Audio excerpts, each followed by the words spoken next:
Assalamualaikum warahmatullahi wabarakatuh. Perkenalkan, nama saya Usep Ahmad Baharudin dari Program Studi Pendidikan Ekonomi Fakultas Keguruan dan Ilmu Pendidikan Profesor Dr. Hamka. Oke, baik.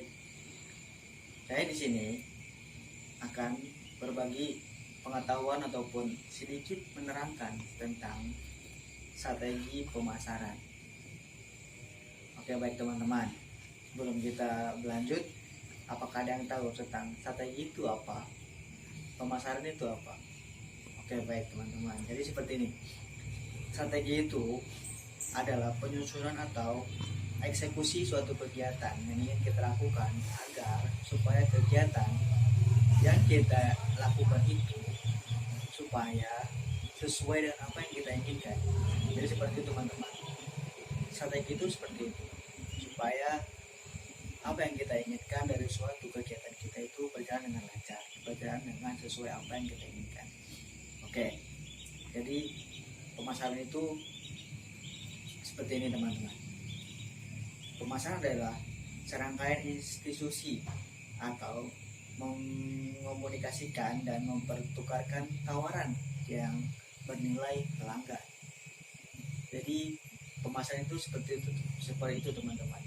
Sedikit penjelasan dari saya, pemasaran itu ialah serangkaian institusi, yaitu pertukaran antara pelanggan dengan konsumen dalam suatu barang. Ya, oke, baik teman-teman. Sebelum kita berlanjut ke inti materi kita, yaitu strategi pemasaran.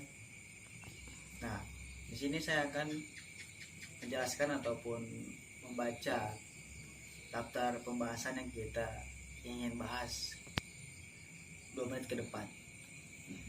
Oke teman-teman, yang pertama itu ada pengertian strategi pemasaran, yang kedua itu ada tujuan pemasaran, yang ketiga ada kegiatan pemasaran, yang keempat ada kesimpulan, yang kelima adalah penutup. Baik teman-teman. Nah, pengertian strategi pemasaran yaitu merupakan salah satu upaya memasarkan suatu produk, baik itu barang atau jasa, dengan menggunakan pola rencana dan taktik tertentu sehingga jumlah penjualan menjadi lebih tinggi. Oke, baik teman-teman, sini saya akan menerangkan sedikit tentang pengertian strategi pemasaran itu. Nah, jadi strategi pemasaran itu seperti ini teman-teman. Suatu kegiatan ataupun eksekusi yang kita lakukan supaya pelanggan ataupun konsumen kita itu berjalan ataupun sesuai apa yang kita inginkan dan berjangka panjang berlangganan kepada kita. Jadi seperti itu teman-teman yang bisa saya jelaskan sedikit tentang dari pengertian strategi pemasaran itu. Nah, yang kedua yaitu ada tujuan strategi pemasaran. Nah, teman-teman, di sini tuh tujuan strategi pemasaran itu yang saya ambil ada 4 inti yang saya ketahui. Oke teman-teman, yang pertama itu untuk meningkatkan kualitas koordinasi antar individu di dalam tim pemasaran. Yang kedua, sebagai ukuran hasil pemasaran atas dasar standar pencapaian yang sudah ditentukan. Yang ketiga, sebagai dasar logis dalam langkah pengambilan keputusan pemasaran. Yang keempat, yaitu untuk meningkatkan kemampuan beradaptasi apabila terdapat perubahan pemasaran. Oke, baik teman-teman, kita lanjut. Yang ketiga itu adalah ada kegiatan pemasaran. Nah, kegiatan pemasaran itu yang saya ketahui ada 6 pokok yang saya ambil dari kegiatan pemasaran itu. Yang pertama yaitu ada penjelasan produk, yang kedua ada promosi produk, yang ketiga ada komunikasi terhadap konsumen, yang keempat ada desain produk, yang kelima ada pengiklanan produk, yang keenam ada pengiriman produk. Nah, Sini ya saya akan menjelaskan sedikit tentang keenam kegiatan pemasaran ini. Nah, jadi penjelasan produk.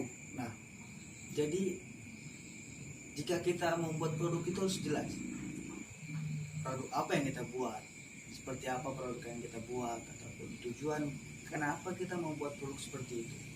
Nah, yang kedua ada promosi produk. Nah, setelah kita membuat produk tersebut dan mengetahui apa tujuan kita membuat suatu produk itu, nah setelah itu kita mempromosikan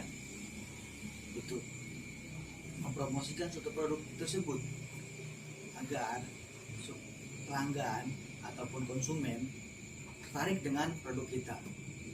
Nah, yang ketiga ada komunikasi terhadap konsumen. Nah, ketika kita mempromosikan, nah di sini ada sangkut pautnya dengan promosi produk.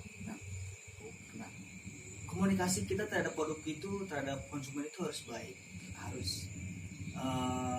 baik kepada konsumen itu, supaya suatu konsumen itu tertarik dengan produk kita. Nah, itu ada sangkut pautnya dengan promosi produk terhadap komunikasi terhadap konsumen. Nah, yang keempat ada desain produk. Nah, jadi desain produk ini sedikit ngaruh terhadap produk yang kita buat. Itu sangat berarti bagi suatu produk itu, supaya suatu pelanggan itu, suatu konsumen tidak merasa bosan terhadap produk yang kita bikin atau produk yang kita pasarkan, yang kita promosikan atau yang kita jual. Nah, yang kelima itu ada pengiklanan produk. Nah, selain ada promosi produk, nah kita pun harus mengetahui ataupun membuat pengiklanan suatu produk supaya produk yang kita buat itu jauh bisa dikenal oleh masyarakat ataupun suatu konsumen, entah itu dalam negeri ataupun dari luar negeri. Nah, itu fungsi dari pengiklanan yang harus kita lakukan ketika kita mempunyai produk untuk mempromosikan, supaya produk yang kita buat itu bisa lebih jauh orang mengetahui. Oke. Yang keenam itu yang terakhir ada pengiriman produk. Nah, jadi ketika kita memasarkan suatu produk itu, otomatis orang-orang tahu, masyarakat tahu, para konsumen tahu, oh ada produk seperti ini. Nah, jadi ketika suatu pelanggan itu atau konsumen itu meminta kepada kita barang kita untuk dikirim, nah jadi pengiriman itu kita harus baik supaya suatu pelanggan itu atau suatu konsumen itu tidak kecewa bahwasanya pengiriman ataupun penggunaan terhadap produk kita itu sangat baik. Oke, seperti itu teman-teman. Jadi yang terakhir itu ada kesimpulan dari semua yang sudah kita bahas. Nah, kesimpulannya yaitu strategi pemasaran ialah merupakan tujuan atau upaya kita untuk memasarkan produk dan jasa dengan baik dengan strategi yang telah ditentukan sehingga mampu mencapai tingkat penjualan yang tinggi. Oke, baik teman-teman, kesimpulan tadi yang sudah saya jelaskan yaitu, nah dari sebuah produk itu kita itu harus tahu produk itu seperti apa dan strategi yang harus kita ambil ataupun yang kita susun supaya suatu produk itu berjalan dengan baik sesuai dengan apa yang kita mau, sesuai dengan kriteria suatu konsumen. Jadi kita harus punya strategi pemasaran seperti itu teman-teman, agar dan itu pun berpengaruh terhadap jangka panjang suatu produk yang kita buat. Oke teman-teman, mungkin hanya ini yang bisa saya sampaikan, yang bisa jelaskan kepada teman-teman. Kurang lebihnya mohon maaf. Assalamualaikum warahmatullahi wabarakatuh.